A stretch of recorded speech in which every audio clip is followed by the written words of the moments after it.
to get on, and we're gonna go into a record. This is off the EP Focus. This is DM Makes It More Better. Let's check this out, and we're gonna be on with the show, y'all. So let's get rocking.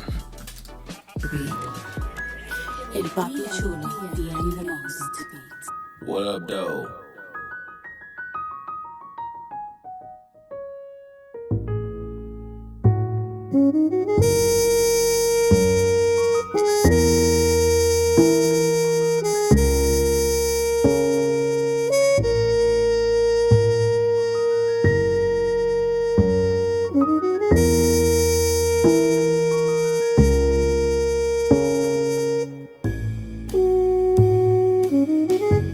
If you're just tuning in, this is MJMG Presents SHU Radio. We're sitting down with DM the Most. Stay tuned.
Shout out to everybody that's on right now.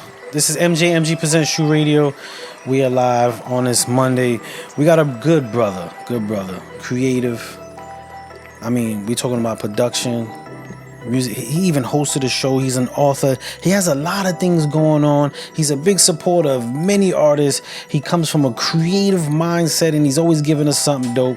Without any further ado, let me introduce the one and only DM the Most. Let's get a round of applause for the brother. What's going on, my brother? How you feeling? Man, I appreciate it, man. I love that intro, dude. I'm feeling good today.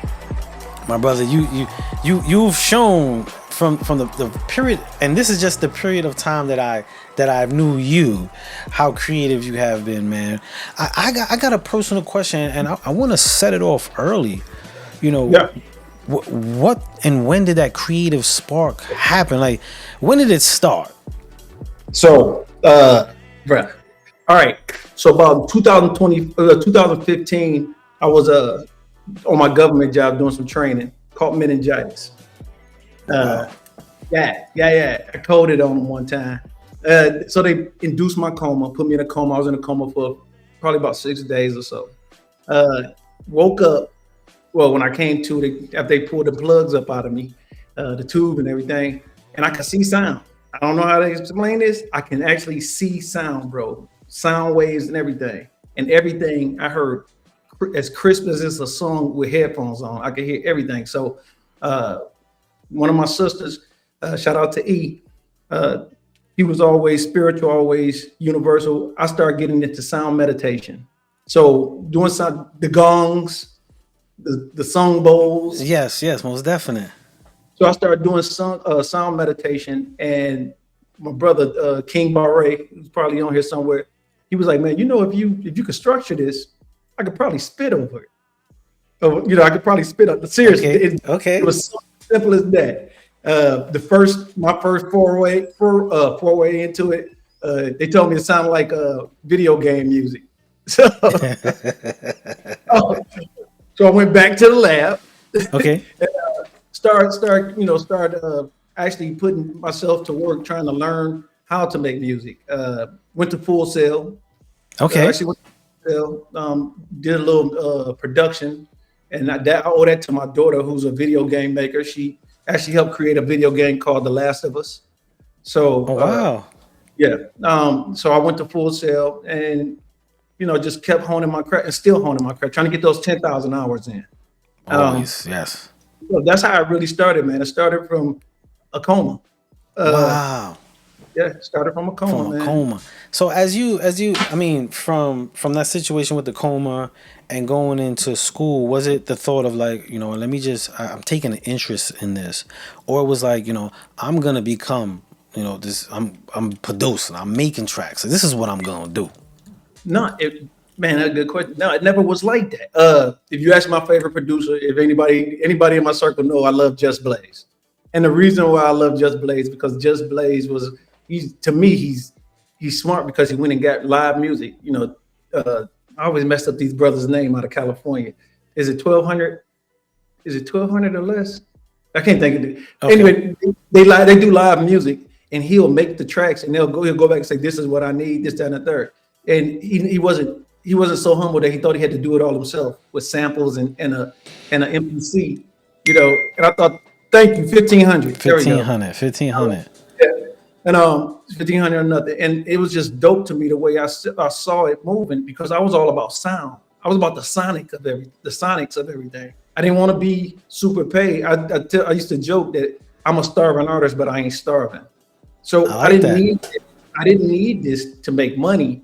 I was just doing it honestly, and the reason why I even started putting music out is because my mother, Gigi, shout out to my mama Gigi, she wanted to hear my music, and she's not very tech savvy, so she was like, "Well, can you just show me how to listen to it on YouTube?" And I was like, "Mama, I didn't put nothing out yet."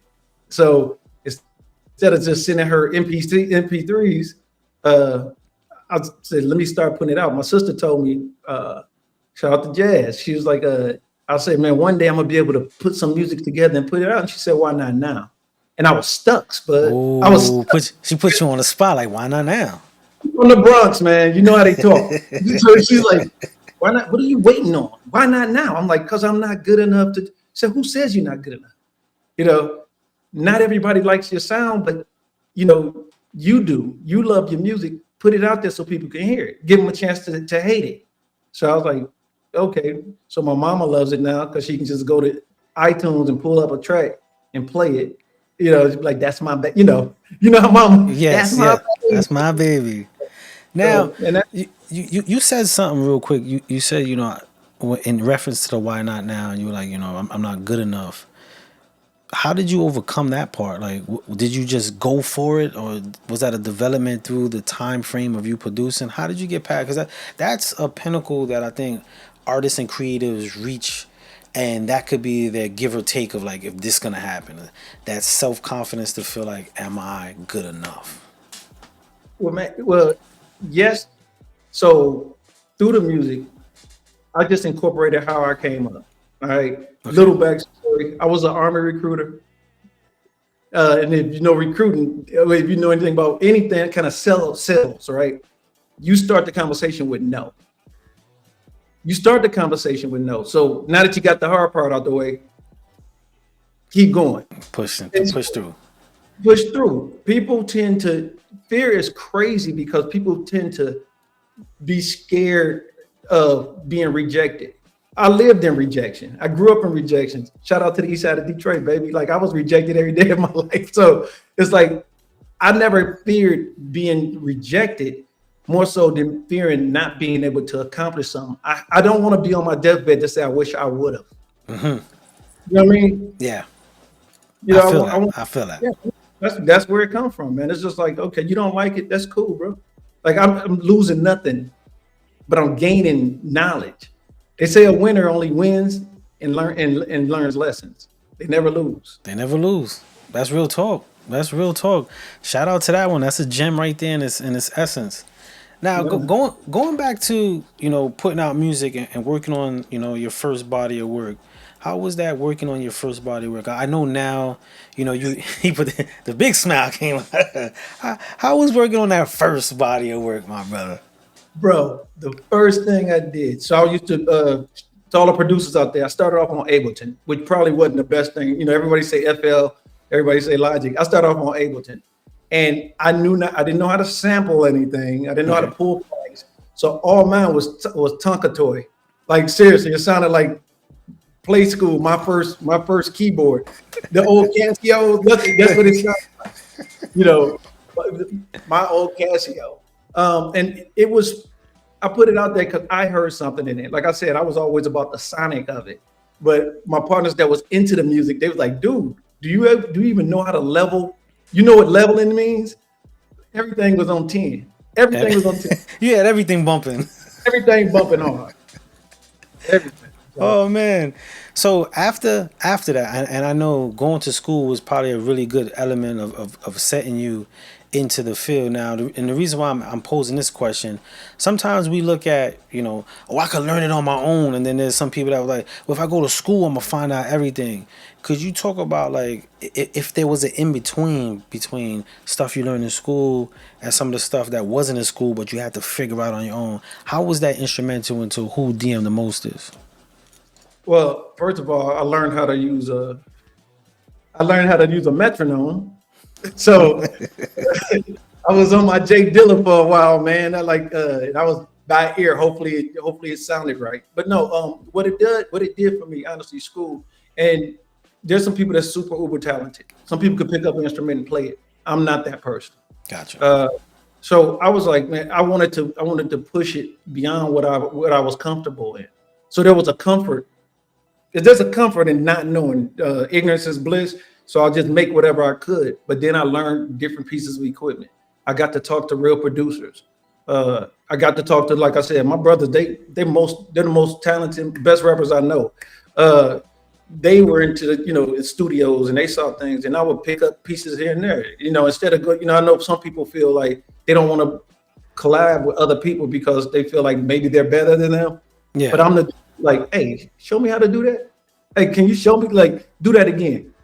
And then I pick it up and I run home and try to work it, And so that's that in between, bro. To me, I hope I answered the question. How No, I feel that, and I wanted you to touch on that because, both sides of the spectrum with how people could go to like YouTube University and figure it out, and then some people be like, nah, that's not it. You got to go to school, but there's a medium between the two, and no matter what side you on, and you hit it, always learning, always wanting to learn. Yes. So, yes, sir. So when were you comfortable to say, "Yeah, I'm a full-fledged producer"? Like when did that happen?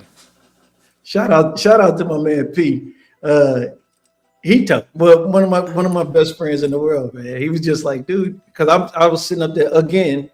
I wasn't full-fledged like, hey, I'm this and that. Like I'm making music like I'm all right. And then they were like, dude, he said you have a sound now. Before he was all over because he'll tell you, he said, man, your drums are trash. And I love it. First, let me tell you, you got to have a team. But this, you got to have somebody real on your team that's going to tell you when something's whack. You got to. Like, I don't need yes man. I need the team that I have. My team will be on my neck, man. And I put out a track, or I was making a track on one of my projects I put out, and he's like, man, you a producer, dog. Ain't no more you're not playing around no more. You producing. You are a producer. And I thought that was dope because out of my team, he's the one that's gonna tell. He's gonna He be the gonna let you one. know. He gonna let you know. Like that ain't it, my dude. Yeah, he said that ain't it. You know, my boy, like I said, my brother Bari, he stayed in my ear about a lot of stuff. And the one thing they said, say, dude, I'm so proud of you. Cause I took a loop one day and they rapped for like 4-5 hours, bro. And so yeah, okay, now can you make a song? Can you make a song? Can you give me an intro? Give me the bridge, give me the verse. Like, can you make a song? And we've been down ever since, of course, for a long time, but that's when I knew I was producing because I could flip it. I knew, and then of course with school, it taught me how to get my traction down with the different instrumentation. It showed me how to do how to stabilize and how to actually build and arrange a track. Arrange, yes. Yeah. And a lot of people don't understand, and you talk about it every week, or not every week, but you always talk about it. You only get what 10 seconds. If you put a song in front of somebody, you get what 10, 20 seconds. Yeah. Maybe. So you got to hit them in the head right then and there. Don't have no 15-minute. This ain't Cameo. Don't have a 15-minute intro. So you gotta pop that thing out there. So, and then when it comes to you, when it happens, it happens. But that's how I learned how I was a producer, man. I was like, I know there's an argument between beat makers and I produce. Like, I produce. Now I'm gonna ask you because you mentioned this, and this is something I speak a lot about. But you said there's a difference. A lot of people who say they're producers and they're beat makers.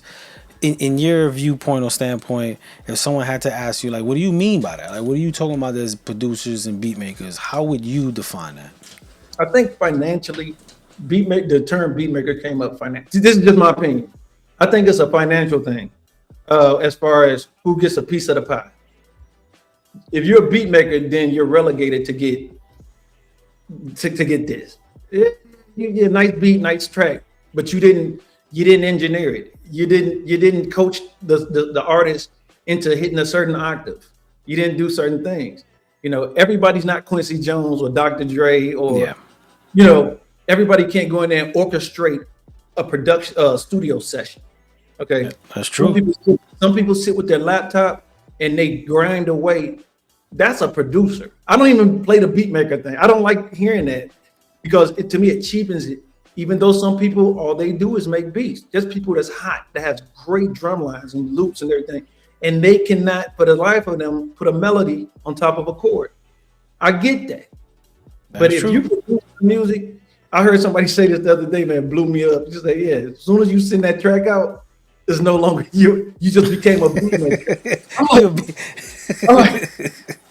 Like what? I saw that and that was real though. That was real. Like, yo, you shoot it out. That's it. You're not a producer. You're just a beat maker. Just a beat maker. And so that's what. And I hit you up with a question a few weeks ago on that. Like, man, how do you protect yourself?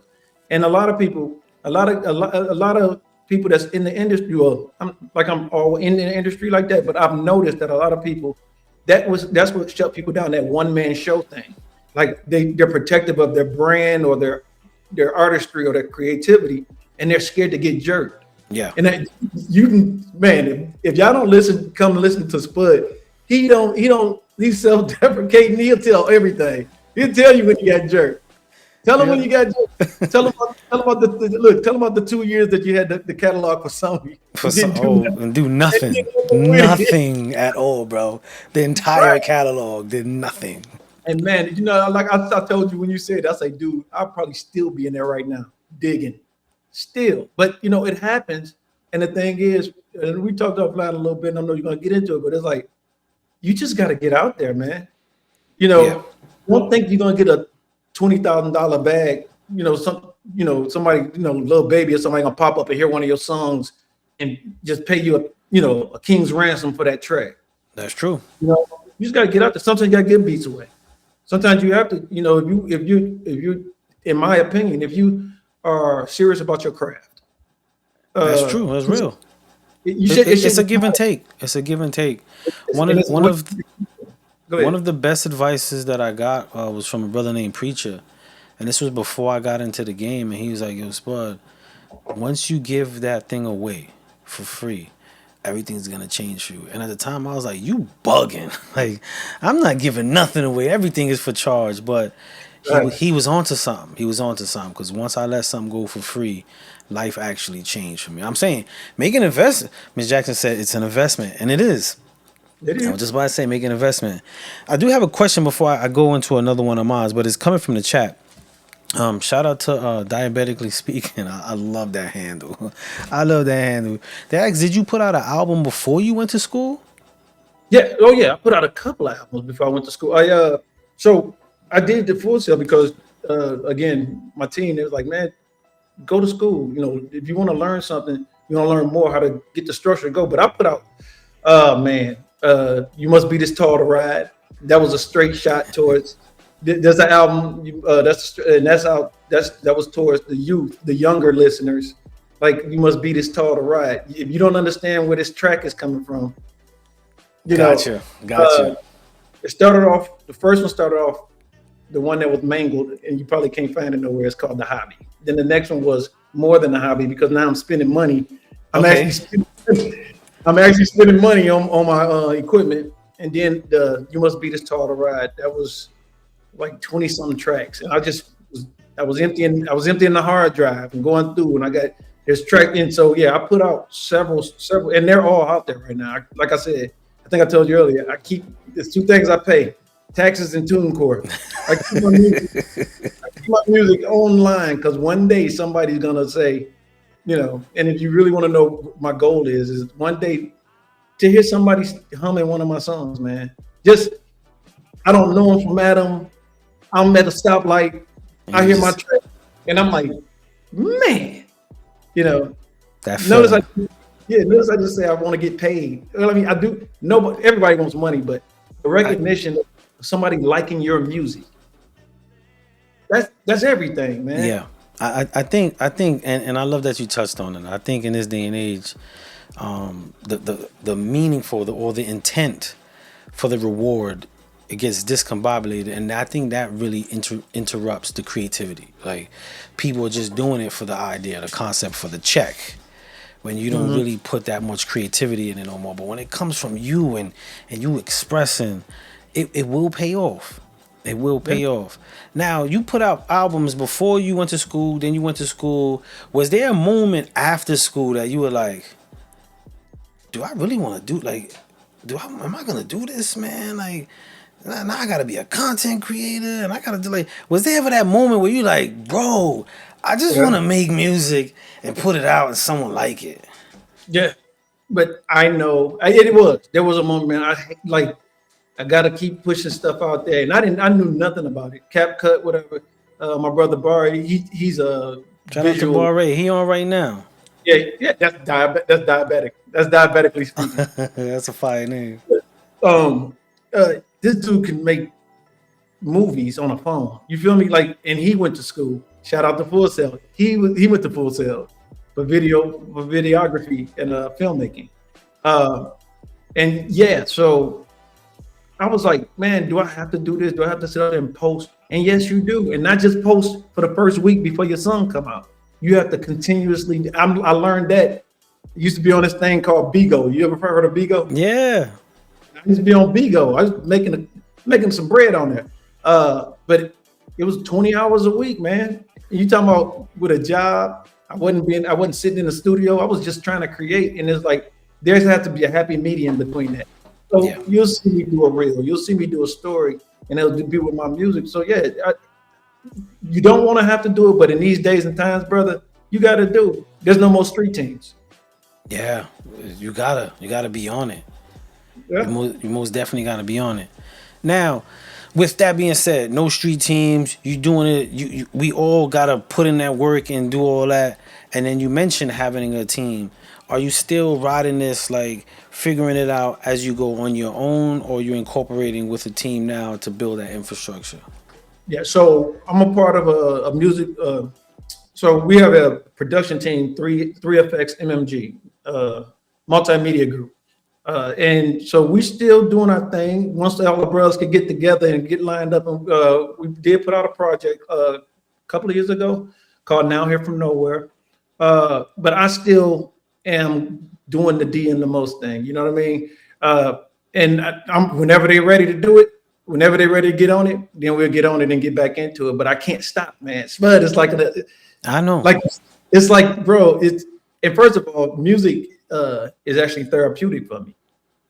So I think I cracking jokes with you and Miss Jackson earlier. I was like, I don't need a reason to make a beat. I was like, I need something to calm my nerves. Let me go make a beat. Let me go make a beat. Yeah, like I'm gonna do something, man. It's like, and you know, that's what I love about it.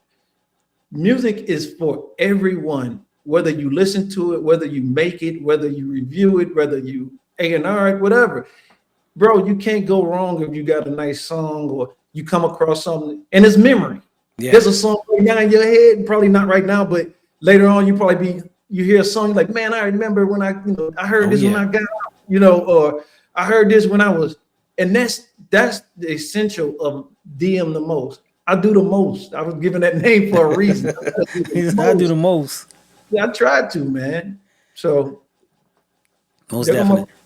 For anybody that's just tuning in right now, this is MJMG Presents with Spud Brooklyn, and we're sitting with DM the Most, engineer, producer, author, host. He got his hands in a lot of things. He likes to create. What he said, he does the most. He does the most. Now, I know, and Miss J asked the question, and I was sitting for a little while. She was talking about you bringing back the podcast. Let's talk a little bit about going into that direction, because usually producers, they like to be in the back. They don't like to say much. It's like, yo, leave me in the room with the lights dim, and this is how I speak.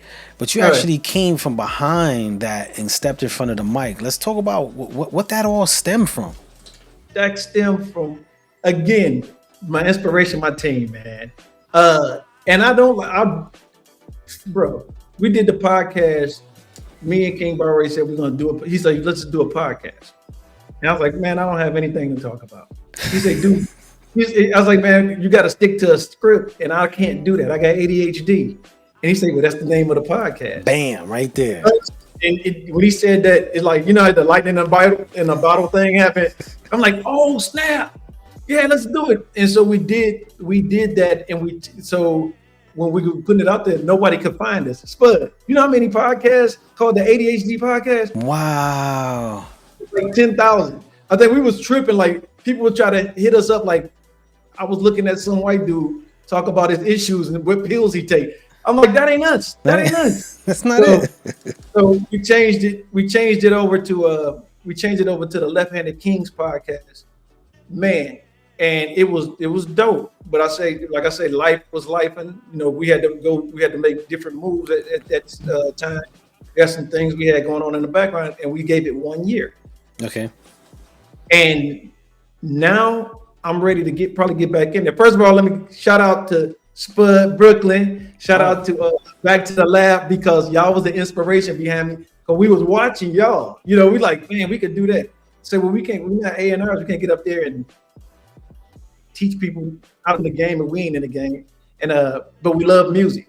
You know what I mean? So we was like, well, we got to incorporate some music, and we had fun with it, man. The setup, the doing everything. Like, people don't understand. Spud ain't telling y'all the hard work that goes behind. Oh my God, man. It's work. It is work. It is work. It is work to make it happen. Yeah, but once it gets, we did one time and everything cut off, man. We in the middle of a show, and King hit one button, and it was like, that's all, folks. So I was like, oh.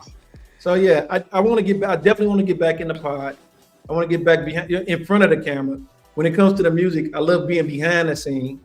Like I told people before, it's like, I'm not young. I could sit around in my house shoes in a robe and make a track. You gotta get on stage and perform. You gotta get to it. Yep, you gotta get to it. That's right.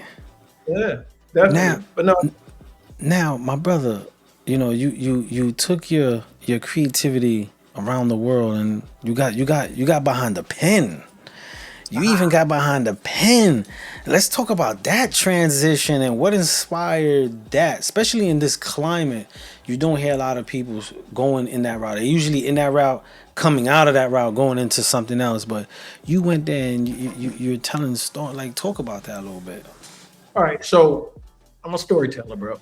I got it. First of all, I got a love for literature. Thanks to my mother Gigi. She probably on here right now. I got a love for literature. My mom's would read. She could read a book a day, bro. Like it ain't nothing. And I grew up, my first foray into literature, she was reading Stephen King It. And she got to one point, she threw the book across the room. And I was like, what's that about? She's like, I can't read that. Me, I went over and picked the book up. Bam. It was over. I fell in love with reading, bro. I wrote a book before and never put it out. Called it the coffee table book because I typed it out, folded it in half, and set it on my table. And people come over and go through it, and they start laughing. And I was like, okay, it was meant to be funny. It wasn't a love story, and they laughed. It was meant to be. You did the assignment. I spun a story, and so the first book I did, I said I want to tell people about my meningitis situation. And so I was like, that's 5 minutes. That's 5 minutes and a drink. But I gotta stretch this story out. Like I just told you, I got meningitis in 15. So I was like, but what I did was I turned it into a kind of sort of like a little action adventure story with a guy. He had meningitis, came back from purgatory. He went to purgatory, came back with the answers to life, but then they tried to stop him. So I wrote that. I mean, it's my first book, so it went about as much as good as you can go. I love it, and that's what started me on it. And so once I did that, of course, me, as I told you, but if I have to do something, I have to learn. I have to do the most. I have to go find out what I need to do. So I learned character building on the next book, and that's the book that I sent it to Miss Jackson. I got your copy right here. It's called The Unremembered. Yes. And that came to be. I'm in Texas. Texas, I don't know if you know this about the Fort Hood area. Fort Hood, Texas, Killeen, Texas was a sundown town. It was a sundown town back in the day. And where did they teach black soldiers? Right here in Killeen. So soldiers would go missing and they AWOL.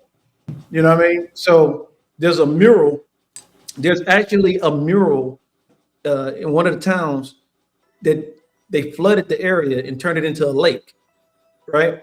Okay. And the mural, now they said that they paid everybody to move out the town and they flooded the town because they needed it. But on the mural, there's a scuba diver, and in the reflection of the scuba diver helmet is dead people, like faces of people. People. Oh, wow. Well, if they moved everybody out, who the people that the scuba diver looking at? And nobody can answer the question, man.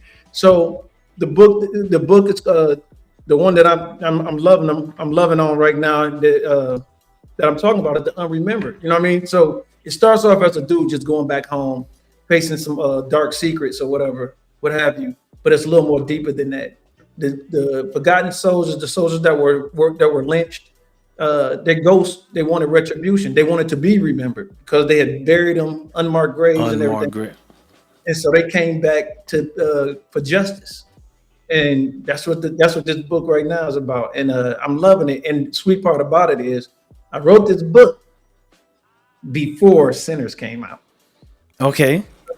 So I mean, it no vampires, but it takes place. It goes back and forth to the 40s and the 50s, and then it comes forward to the late 90s when the protagonists of the book move back to town, and so they start, the dog tags. He started hearing the dog tags, and then the ghosts start telling them, make them remember, tell our story. So you gotta check it out. That sounds like a great movie right there, man. You start working on the script too. Yeah. No, I got that book there's a screenplay being written right now. Okay. There we go. I have somebody actually doing it. Like, so can't do everything by yourself. So I got a young guy. Actually one of my best friends. His son, he does screenplays, and he read the book, and he's like, "Can I please?" I was like, "Sure." That's right. Yeah. That's right.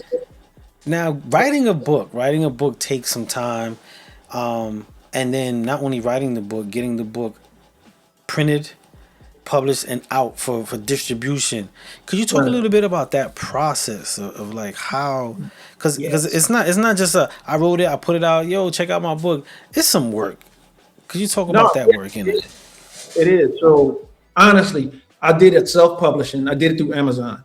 Amazon, if anybody wants to write a book, they make it easy. There's several different people. You have Amazon, you have Barnes & Noble has a little program now that you can use. And basically, you write it yourself. You have to, basically edit it yourself. I gave the book to my mother, Spud. I gave it to the one person I know that could read a book. I gave her 5 chapters at a time, and she went through and read ink my whole book, bro. Like, And so we gave it back. I went back to the drawing board, cacked it out, sent it back to her. The thing is, as you're writing, my problem was, this sounds crazy. My writing was conversation in a book. I never knew how to transition, so I had to look that up. I did some research. I chat GPT, how do you transition? How do you do a transition in a book? And so that was the only thing. I can write a narrative story all day long. When I was in college, I never used I never used what do you call it? References. I never used a reference. Because I would write I would hear it, I hear the topic, and I would just write the topic straight out in first person. You know what I mean? So I always could write, man. I always was a writer. And yes, somebody said in there that I did poetry.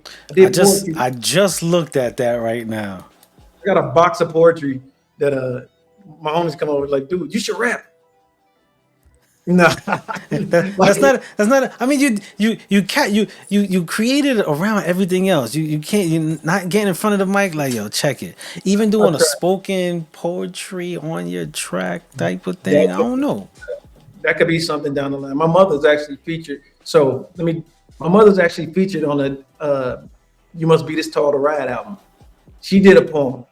The book about my uncle Tony, who passed away. He passed away not from this, but he was in 70s, baby. He was into heroin real hard. The book was the story though in that poem is so bad. And I got the studio set up. I built 2 studios, by the way. I told you I do the most. It's not a bedroom studio. I actually got a booth. I converted a garage into a studio, soundproofed everything. So, which is where we used to do the podcast. But, I get poetry from my mother. I get all that. I get my creativity from my mother, for real though. And so I use everything I got, every aspect of what I have, because I tell my kids, I tell my grandkids, you can do anything you want until you can't do it. And then when you can't do it, try to figure out a way to do it another way. Because again, I don't want to be laid up somewhere saying, man, I could have put this out. You know what I mean? And that's, if y'all don't understand, if anybody on here listening and you fear anything, you should fear letting time pass. You should fear not accomplishing something. Because like I used to tell my people, I was like, I write the book. I said, guess what? It's on my headstone. They can't take that off. I produce songs. It's on my headstone. They can't. I've never seen anybody in the cemetery go in with a chisel and take writer, producer, podcaster, influencer. Nobody goes to the cemetery and takes that off tombstones, bro. Early birds get real. That's real. Do whatever you want to do, man. Like, ladies, gentlemen, do whatever you can do. And guess what? If it breaks, it breaks. But you did it. That's did it. I love that advice. You also wrote a series, right? Was it a series book? What is it? The unwritten? No, that was the first. That's the first one. Okay. The first book is called The Last Rewrite, and that was about rewrite. Yes. The Last Rewrite. That's book 1 of 3, and honestly, I was supposed to be writing book 2 of that, and that's when the Unremembered came up because it was just itching. I was like, I got insomnia, so I'll sit up all night. When most people sitting up all night on Facebook or whatever, I'm sitting up at night writing stories out. That's how the first book came up. I did that all at night, man. I don't think I wrote anything before 11 a.m. Before 11 p.m. Everything was written at night. So that's dope. I'm gonna be waiting for mine, man. I most definitely want to check that out, but I see a good cinematic picture on that one. Bro, my mother said that. She said, "This is a movie, D. What are you doing?" I'm like, so I got the young man. He said he wants to do it. He's gonna write a script, and he knows some people. No, you never know. Might be a Tubi. I'm just gonna say this. I'm just putting this in the air. I always dream big and all that. I mean, you might want to get that script or the reference to the script to like a Jordan Peele, man. I don't know. That might be a nice story. That'd be a nice. Anybody can tap in Jordan Peele. That's who, bro. I thought about that. I wanted him to. I really wanted, with the Get Out and everything, it would be perfect because he'll put a touch of humor in it, and that's what everything. Somebody told me I'm too dark. The first book was about near death, and the next book's about ghosts, and the third book I'm writing is about a serial killer. So Okay. that's coming soon. That's coming in the fall. I'll be done with that. I got about another 60,000 words. So. Okay, and you're done with that one. You pushing That's them enough. out. You pushing them out like tracks. You gotta do it, bro. Ain't that what Pac did? Didn't Pac go in the studio? He got out of jail, went straight to the studio. Straight to the studios, laying them out, putting them out, straight up, straight up. Now I take my time about music, though. I wanna ask you about this recent project that you dropped, and it's called the February Project. Could Yeah. you talk about that? And from the cover, it looks like a file report of some sort. Like, could you Right. talk about this and what was the aim for this project, which is out right now? If anybody want to check it, you can look up DM the Most, the February Project. But let's talk a little bit about that. So the February project, man. So every year I put out a track, regardless of what. This project was supposed to be released in February. I had an idea of Robert Glasper. If anybody listened to Robert Glasper, Black Radio, he had a whole litany of rappers and singers together, and I had skits in my mind what I wanted to do with phone call conversations. And then another project was thrown on the table, which is supposed to be a volume 2 of the project that we did a couple of years ago with the whole team. And so I was getting people together, trying to get people together, and that project superseded. So I shelved the February project. Okay. I shelved it to try to help out on another project, and that project never blossomed. And so all the artists and everything, eventually everybody hit the 4 wins, and it's like, I'm like, damn, so when the project that I put it to the side for didn't even blossom, I'm sitting on this project and I'm listening to it in my car going to work every day. And I told my mom, and she was like, "You need to just quit waiting on everybody. You need to just put it out. Just put it out. Quit waiting on everybody." So I was like, you know what, February project, because that's what I didn't have a title for it. It was just the February project. That's what it was called. And so I said, you know what, I'm gonna do that. And the album cover, it's a redacted. It's like redacted. I see. It's like, yeah, it's in the tuck because this. Matter of fact, I usually have King on one of my tracks. Nobody's on the track, like nobody's. There's no tags on there. I'm learning this, but I'm growing up. So I'm growing. There's no tags on there. There's no vocals on there, and I actually created the chords. I didn't say play the instruments, but I created the chords on there. And so it's like, instead of pulling a pack and taking a sample, I'm moving away from sampling. I'm moving away from nothing wrong with sampling. Some of my favorite songs got samples. Matter of fact, most of our favorite songs got samples. Yeah. I just want to do something because my dad is a jazz aficionado. He loves jazz. He wouldn't let me play any hip hop in his crib. It was only Thelonious Monk, John Coltrane, or Miles Davis being played. So I love jazz. And if you listen to some of my tracks, you'll see a hint of jazz in all of them. So I wanted to make sort of a jazz track, a jazz project, but make it still be true to who I am. I grew up in the 80s, man.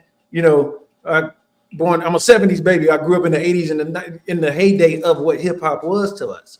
You know what I'm saying? So I always got to fuse that hip hop in there somewhere. So the tracks, the beats, you can hear it, and you can hear the progression. I challenge anybody to go listen to my first album.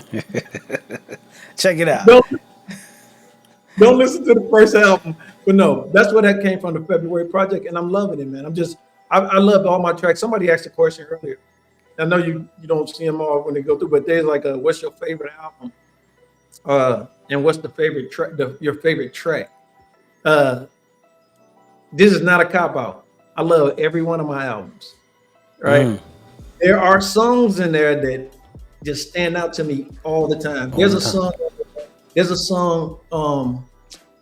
song called "Take My Hand," and that's on the I believe it's the Elevated Music album. The Elevated Music album, and that song just pierced my heart. My mother listens to it every day, bro. Like I'm telling you, it's different songs on different albums. The Mo Better Blues track is cold to me. Yeah. Cause that's from one of my favorite movies, bro. You caught that. You did that. You did that. In this album, the February project, Leap Year. Leap Year is cold because We gonna close it out with Leap Year today. Leap Year is cold, man. But Knew You, Knew Me. Thank you and you blessed me. You played it last week, man, and people took to it and they heard it.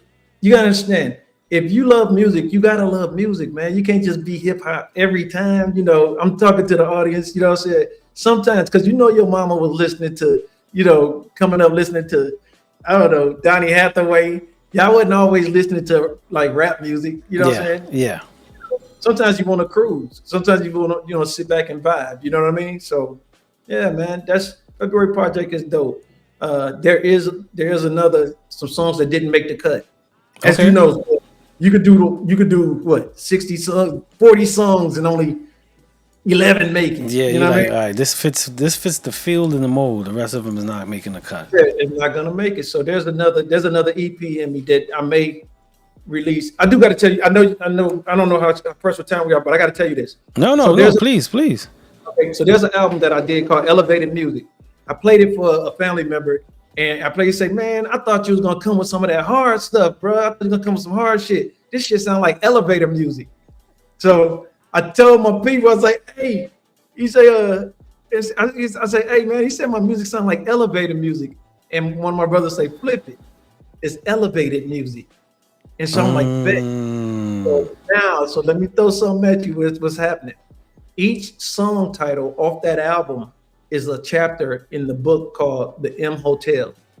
The elevated elevator, if you look at it, yes. So each song has a short story in it, and they're all intertwined. It's 11 tracks on that album. There's 11 chapters to the book. And I'm not touching it. I promise I'm not gonna write too many books at one time, but that's gonna come out probably at the end of the year. And at the beginning of each chapter, there's gonna be a barcode that you can scan, and you can hear the song that inspired that short story. That short. Oh, my man, when he said he be doing the most, he do the most, but in a good way, in a great way. For those that's just tuning in, we are sitting here with DM the Most. This is an engineer, producer, I could say artist, host, and author. This is MJMG Presents SHU Radio with your host, Bob Brooklyn, and we just was chopping it up. Now, my brother, yeah. I would be remiss to ask. I gotta ask. I know you got the book coming up. You're doing some more writing. What different thing that because your mind is always running. I know it's always running. What's that next different thing that's lined up for DM the Most? Like, what's that thing that's like people gonna be like, he doing what now? He doing that too? What's that next thing, brother? I'm dabbling. I'm trying to go between, like I said, I want to get the audiobook thing going too, right? I want to get the audiobook, all the books into audiobook and get it out there. Sonic is the thing. I want to get that podcast thing going again, man. I really do, because I'm gonna hit you like your sister hit you. Like, what you waiting for? I'm just waiting.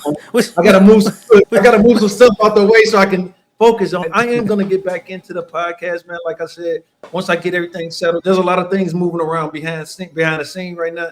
When I get everything lined up, life be life, and so when I get everything lined up to do what I'm gonna reopen the studio. What I would love to do, man, is honestly do a little mentoring. Once I get to a place to where I'm good, I would like to get the youth back into music, bro. I feel you. Everybody ain't got a trap, man. Like, everybody ain't got to tote the iron.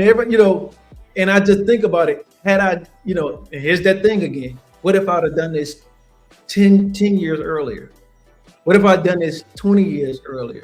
I would have enough motion to go ahead and do certain things. So maybe a nonprofit down the way for creatives, not just music, but for creatives. We used to have we used to have a School of the Performing Arts and all that stuff. Yeah. Centers. You had centers. I would love to get a center going, man. Just paint, sculpture, everything. Maybe get the 5 elements of hip hop going. people don't know it. It's 5, but Yes, sir. that's It's 5. Even Jay-Z messed it up the other time, but that's another story. That's another story. He ain't say it correct, but it's okay. We get where we going with that. Yeah, but that's down the line, man. If I could really be honest with you, I just want to be able to do something. I got a close friend.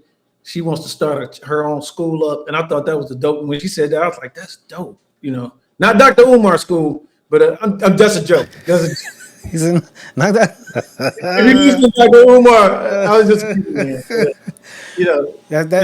That's actually one of my goals. I know. That's one of my goals. Open up my own school or center. Working on how making that a reality. Yeah, man. I just seriously, man. Just and I told you, like, I got to give you your roses too, man. You inspired. Again, there was only 2 people I listened to that come on, and that's you and Back to the Lab. And I'm like, we need to do something like this, bro. This is too cold. Like, you know why you don't run out of material? Because you're doing what you love. You love this. This thing right here, this thing we call hip hop, this thing we call music. You love this. I love it. And then you putting all that, you giving away the answers, and I love it. Like, you don't have to. Like you said last week, I believe the dude said, "Why are you doing this for free and all this?" I know that's your homie, so I ain't gonna disrespect him. Nah, he a sucker too, but it's all right. Yeah. No, it's all right. I keep it real. Yeah, but if you understand, like, on some real, if you understand how you, Miss Jackson, all y'all be putting out information, y'all be doing stuff and saying stuff, and we stop that in. I listened to that. I told you offline, but I'll say it here. I thought PRO was all I needed. ASCAP, baby. Nobody gonna touch my music. And then Spud comes on like, yeah, but you gotta take care of your mechanicals. That's what? Right. What's a mechanical? Like, what do you mean mechanicals? And so now I'm registering all my tracks. All my tracks are going through MLC. They're getting registered. And it's not that hard to do. Back in the day, it probably was crazy to do because there was always a lawyer or agent or company saying, "No, don't worry about this. You go rap. You go rap. You go rap, and we'll mail it in because it was mailed in, But now it's not. It's not. That's a problem. That's right. We always have conversation based on this show. If anybody's tuning in for the first time on MJMG Presents, but there's only one question that's guaranteed to be asked to every single body that come on the show, and that question, my brother, if you could look back at the young DM the most and just tell yourself anything, what would you tell yourself and why? Don't take no for an answer. Don't take no for an answer, man. And even if they don't say no, everybody's ceiling is not the same height. I could tell you honestly, I used to look at other people's ceiling and figured, well, that's as high as I'll ever be.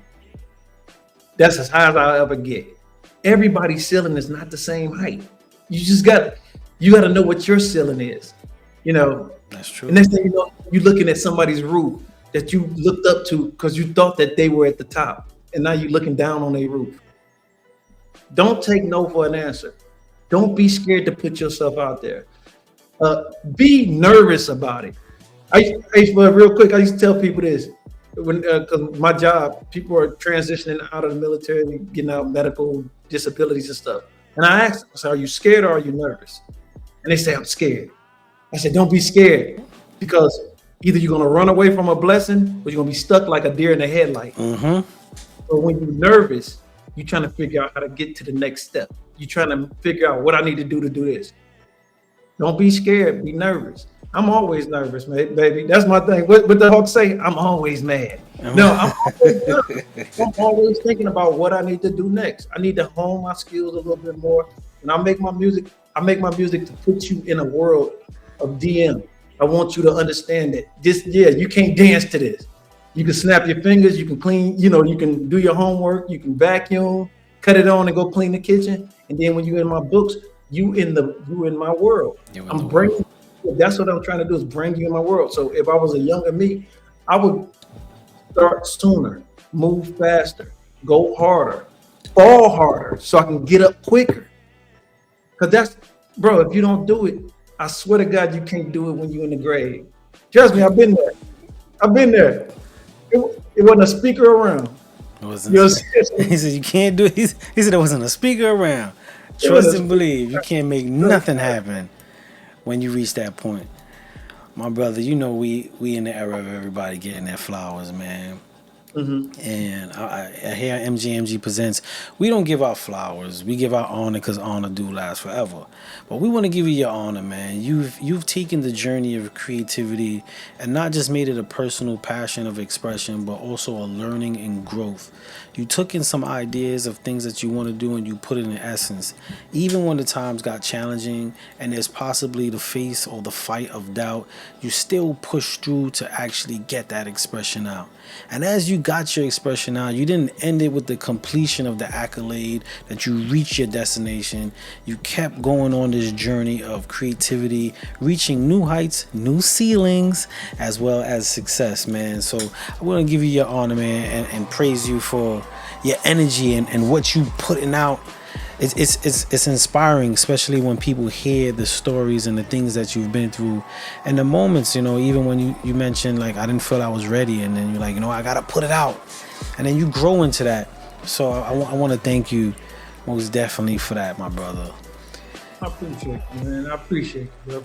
For real. I'm on a split show now. No, man, I appreciate you, man. Like I'm gonna tell you, dog. It's like I'm just gonna keep going, man, till something clicks. Like I say, one day I'm gonna pull up, somebody gonna be playing one of my songs, or I'm gonna be in the airport, and somebody gonna be reading one of my books. You know what I did in the airport, man? I went to every bookstore, asked them, asked them, how am I able to get my book in here? So they was, man, I don't know. You got to talk to the manager. I said, It's like I just clock in. I just clocked in. I was like, okay, so I got one lady's number, and she was like, you can call it, you can call our distributor when they bring the books in or whatever. And I already knew where she was going with it, because you can go to Barnes and Nobles, you can go through Barnes and Nobles. They have a site that you can actually sell your wares, not sell it, but you have to sign in. You have to actually have a publishing house. Mm-hmm. And what they'll do is if your book catches a spark, you can get in there. So that's what I do that every chance I get. I carry my book. I carry a book with me everywhere. That's what you do, man, and that's the continued marketing. You gotta do that. You gotta do that, man. Always be closing. I actually gave a book to Linda Hamilton this weekend. Nice. You signed it? You know, the Terminator lady. Yes, you signed it. Nope. She was going one way, I was going the other way, but we did. At least you got the handoff. You got the handoff. She got my information. Now, my brother, the books that you walk around with, sign them ahead of time with a contact and email in it from the gate. That way, if you gotta hand it off, boom, you good to go. Make sure you have that, my brother. Tonight, I'm gonna go sign all of them. There you go. Sign them, bad boys. Stop playing. You're right. I did fumble on that one. I should have got some information, but I didn't. It's all good. It's all good. You got the work into their hands, and that right there, how many people could say they did that? That part. My brother, I wanna leave the floor with you. You know, please tell the people, you know, how they could hear the music, get the book, put your blasters, and any last remarks before we let you go. The floor is yours, my brother. All right, I appreciate it. So if you want to read a good book, you want to read my book, you can go to dmtmbooks.com. Go to my website. You can order the book either there, you can order it off Amazon, you can order it off of Barnes and Nobles. So go to dmtmbooks.com for my literature. Look for the next book, Thiago, coming out in the fall. This Thiago Good Murder Mystery for y'all who likes to get into that kind of reading. My music is on all platforms. I'm on, you name it, I'm on Deezer, I'm on YouTube, I'm on Instagram, Spotify, Pandora. All my music is out there. And by the way, but it ain't easy getting on Pandora all the time. It's not. I don't know if they know about it. Like, you can't just put your music on. Like, I don't know. They tricky. They tricky. But anyway, you can check me out there. I am a part of 3FX MMG music multimedia group. Also am owner, CEO of DMTM Productions, where I do my own production company. I'm, like I said, I'm an artist, but I also, actually do a little A&R in here. Not, help out or whatever. Do a little mixing. You can check me out there, man. Just look for me. I'm all over the internet all the time, anywhere. I'm always going to be there to lend a hand. I'm trying to go into the ilk, being the ilk of Spud, because he's a giver. If you don't give, I just heard somebody say, if your fist is closed, not only can you not give, but you cannot receive. That's real. So keep your hands open, man. Always pound the flesh. Shake a hand, make a friend, and check me out. I'm on here. DM the most on IG, DM the most on Facebook, DM the most on YouTube. Oh man, salute to you, my brother. Salute to you. Thank you for rocking out, sharing some of the stories, man, and telling us about your grind. We're gonna be looking forward to that next chapter, that next book, my brother, and see what's going on. Maybe we can have you come back on and chop it up about that. Give the people a little bit more, man. But again, thank you. Any last words before I let you? I'm good, brother. Just keep grinding, man. Keep doing what you do, Spud, man. For real. I don't care what nobody say. If anybody ever say anything bad, they got to come see somebody. No, man, keep doing your thing, man. I appreciate you. I really do appreciate you giving me the platform and allowing me to get on here and sell my wares. You know what I'm saying? But it's all about creativity, man. And you actually are the beacon for people to come through. You're a safe haven for people to come through and learn. You know what I'm saying? And you also president of a record company or something like that. I was a president. I stepped down. I stepped down because I stepped down because I wanted to do more creative stuff with the people. It was taking me away from who and what I was, and I ain't about that, man. I gotta stay true to who I am, man. I appreciate you though, brother. Thank you. I'm giving you honors. Thank you. You're a motivator, man. You're a motivation to all these creatives out here. You know what I mean? Seriously. That's love. I got one last question for you before I let you go. All right. Gigi Boo 54. Who's that? That's my mama. The reason why I asked, I want to send a big shout out to Gigi Boo 54. You raised a hell of a man. So I just want to give Mother Love her flowers on that. I saw it on it. You mentioned Gigi, so I had to ask. But shout out to Gigi Boo 54, and shout out to you, my brother. I want to again wish you a good night, man. Thank you for coming on the show, man. It's all love. All right, my brother. Have a good one. Shout out to everybody that's on right now. That was DM the Most, author, producer, engineer. He told us about his journey. We're going to go into one more song, Leap Year. We're going to close the night out with Leap Year off the February project. But before we go, I got to give you the last word. And the last word for the night. If you didn't get anything from today, take this. There was a moment when his sister said to him, why not now? A lot of times we be gauging against our preparation. Are we ready? Are we prepared? And sometimes in the midst of learning what the next stages are, waiting to be ready and prepared can be an endless preparation. It could be an endless road, and you can never start that very thing that will get you prepared. So sometimes you have to ask yourself, why not now? Why not now put it in the essence so I can see what I need developing? Why not now put it out and see how much it affects people? Why not now put it out to see how good I can develop what I need and stop waiting? So when you run across a roadblock or a moment when you're in doubt of yourself, whether it's your ability, whether it's the moment of life, ask yourself, why not now? And if you can't come up with a true to life reason outside of I'm not sure, because I'm not sure is not a great enough reason for the why not now. Give yourself that chance. And even give yourself that chance to trip, because in a trip, he also said, nothing is lost when you give yourself a chance. Even the win. There's no loss, there's only the lesson. So even in the midst of hitting your head, quote unquote, tripping, quote unquote, making that error, you learn the valuable lessons of yourself. So with that being said, why not now? And if you can't come up with a great answer to that, I think the time is now. Shout out to DM the Most. Shout out to everybody that's listening on MJMG Presents app. Shout out to the beautiful people that be coming on live on Instagram. The wave hand for me is gone. I don't know if y'all got the wave hand on y'all end. Normally I be waving because we be chopping it up. I don't want to stop and shout people out. But the wave hand is gone for me. So I don't know if y'all still got y'all wave hands. I wasn't ignoring anybody if y'all was waving at me, but I most definitely love y'all. And shout out to everybody on Bushwick Radio, Never Say Never Radio. Shout out to everybody that's tuning in. Every Monday we come with a creative. We humanize the superheroes. We give you some backstories to take your story forward. And I just freestyle that. But that's going to be the tagline from now on. We give you backstories to take your story forward. Come on, that's the rapper in me. But we're going to go into the February report project. And this is called Leap Year. Y'all have a good night. Keep safe and keep creative. Check it out, y'all. Oh, wait a minute. Let's get some volume going. Let's bring that back.